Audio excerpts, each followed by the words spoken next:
عن أبي هريرة رضي الله تعالى عنه قال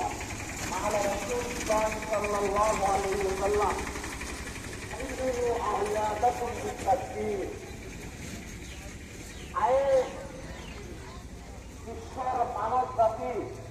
ওর উন্নতি সফল আপনাদেরকে এই ঈদুল ফিতরের দিনাই হোক ঈদুল আজহার দিনাই হোক দুই দিনাই খুশি আর আনন্দ লগত